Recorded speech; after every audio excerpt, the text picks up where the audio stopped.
গরম তো এসে গেছে, এই গরমে ঠান্ডা ঠান্ডা আজ তৈরি করব বেলের শরবত। আর এখন তো রোজার টাইমে তো বেলের শরবত খেয়ে আরও প্রাণ ঠান্ডা হয়ে যাবে। তার জন্য আমি একটা নিয়ে নিয়েছি বেল, আর সেই বেলটাকে ফাটিয়ে, আর জানো তো ফাটাতে গিয়ে আমার হাতে প্রচণ্ড লেগেছিল, বেলটা খুব শক্ত ছিল।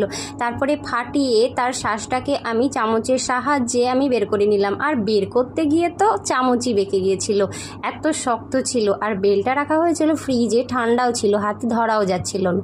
তারপরে আমি জল দিয়ে সেইটাকে ভালো করে চিপে চিপে আমি কিন্তু ওই ছোবড়াগুলো আলাদা করে নিলাম, আর তাতে একটু চিনিও দিয়ে দিয়েছিলাম। আর জানো তো এই বেলের শরবত এই গরমে কিন্তু শরীরের পক্ষে খুব উপকারী, আর আমাদের বাড়ির সকলেই কিন্তু এই বেলের শরবতটা খুব পছন্দ করে, আমিও ভীষণ পছন্দ করি। আমার মতো কে কে আছো যারা বেলের শরবত খেতে পছন্দ করো, কমেন্টে আমাকে অবশ্যই জানিও। আর দেখো আমি 2 টুকরো করে বরফের টুকরো দিয়ে দিয়েছিলাম, আর দিয়ে দিয়েছিলাম উপর দিয়ে বিট লবণ। প্লিজ একটা লাইক করো। আজকের মতো টাটা।